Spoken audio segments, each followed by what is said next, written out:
we got Alabama coming up, and they're not good at all. Yeah, what have you heard of them before? Yeah, I think I've heard that name. Like a Crimson Tide. What do you got? What do you got them doing? Okay, so obviously Alabama's good. Not gonna X nose you because I couldn't if I wanted to. But I did watch the highlights of the Alabama LSU game because we were in the midst of our game at that time, so I really wasn't paying attention. That was obviously a not super close. And my thoughts on it is Jalen Milroe is good. He is confident. He's cool, calm, and collected. He was getting rushed, and it's just like nothing making a play. Or he had 4 rushing touchdowns. So dude can move. Which I'm excited to see our defense with a quarterback like Jalen Milroe that can run like that because we have been so good on the run. But also they have their weapons on the outside. They have Ryan Williams. It was like Jam Miller, maybe that was his name. He's a running back, but I mean they're good. I just want to see a clean game from OU. If we could make it through a game without having 3, 4, 5 turnovers or near turnovers, I would be so happy. But I'm ready to see the matchup with our defense. This is going to be a really good challenge for them, in my opinion. And I really hope Danny has 19 more tackles. It's going to be. I think OU can do well, especially whenever they're really good at stopping the run. The first thing you got to do is make them one-dimensional. OU does that really well. They're one of the best rushing defenses in the country, and they've controlled the offensive line. You hear Teddy talk about it a lot, and even people that aren't even familiar with what we have, they'll watch film on us, and I've seen on Twitter and coaches that'll tweet out.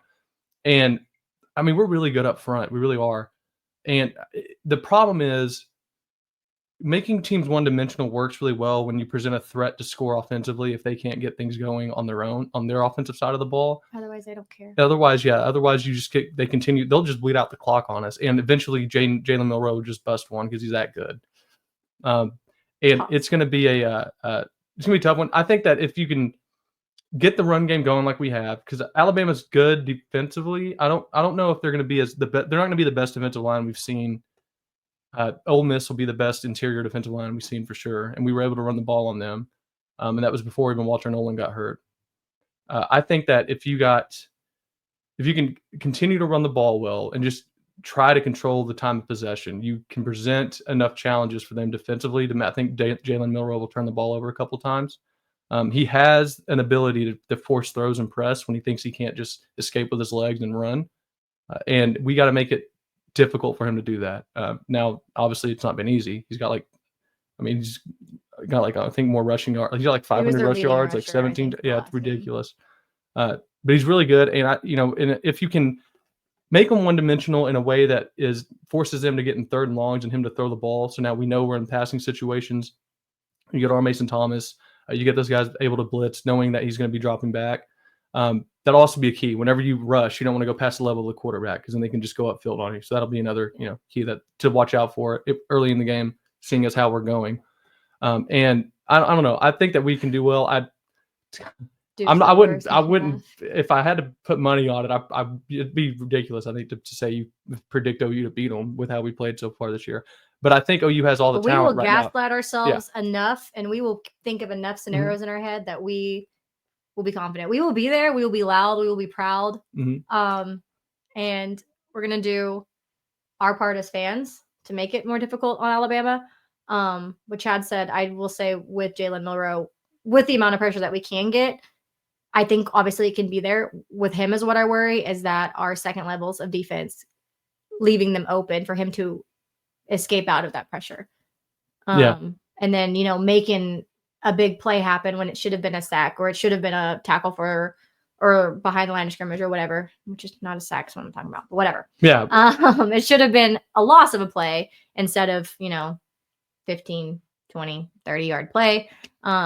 So I'd really hope the secondary really kind of steps up there when there is pressure, making sure they're not allowing guys to get, well, and also last thing on that, saying that I don't think they'll win, I think they have the talent to win.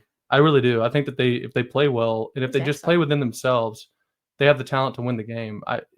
It's just you got to go based on what you've seen this year. And right now, like, it would just be hard to really pick them to win right now. But anyways, I think they will. I think they'll pull off the upset. I think they get two turnovers and almost score a touchdown on defense that does not get immediately turned over back to Alabama. So we're going to be going with that. Junior asks, or XR asks, so who's XR? Who's winning, Ethan Bowen or Ryan Williams? He means Eli? Eli Bowen, first off, XR. I like the matchup, though. I do too. Two young guys. Yeah. It's always easier to say the receiver is going to win because they know where they're going beforehand, and playing cornerback is impossible. Yeah. There's one position I'm just not made for. It would be, besides like running the Olympic 100 meter, which would be, comparatively as funny. It is certainly that quarterback position. Ankles, knees, toes, all that broken so quickly. No offense. I'd be carted off the field. It wouldn't even be, fun. I like that matchup. Ryan Williams is going to make catches. It's going to happen. He's a playmaker. Eli Bowen, I'm hoping can bring him down, which he has shown he is capable.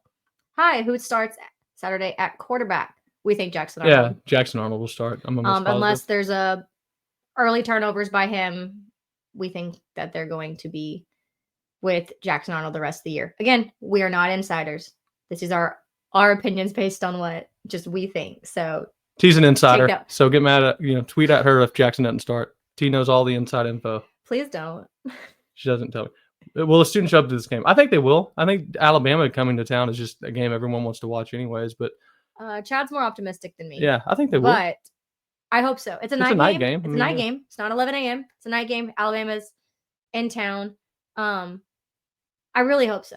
I really like the atmosphere at Tennessee. I know it was earlier and we were fighting for more, but come on, fans. We can do that. Mm-hmm. I mean, just do your job. We can't affect the game in any way other than being loud and hoping to cause false starts or other infractions.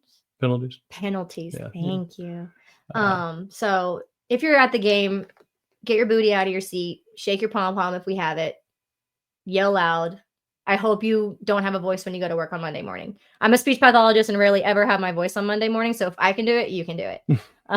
My job is literally to talk. So Harry asks, have y'all seen the stat about Alex and company getting turnovers, opposing team scores within 2 minutes? Yes. Yeah. So the stat is, if you haven't seen it, every turnover in the SEC we've had, besides the pick six at Auburn and the scoop and score at Missouri, every turnover, the offense has given the ball back to the defense within 2 minutes of that turnover, which is almost an unbelievable stat, but it's true. They went back and looked, and then it's just fact checked. Yeah, I mean, by everybody.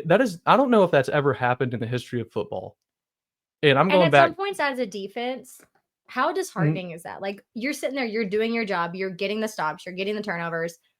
Yeah. For what? And that was kind of I was upset with Mizzou. We held them to 3 points. And talking about Drew Pine, whatever. I don't care. You held a team to 3.5 points.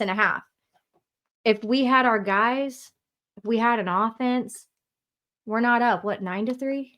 Mm-hmm. So 9-3 or 12-3? 9-3. 9-3. We're up 9-3. What in the Iowa Hawkeyes is going on?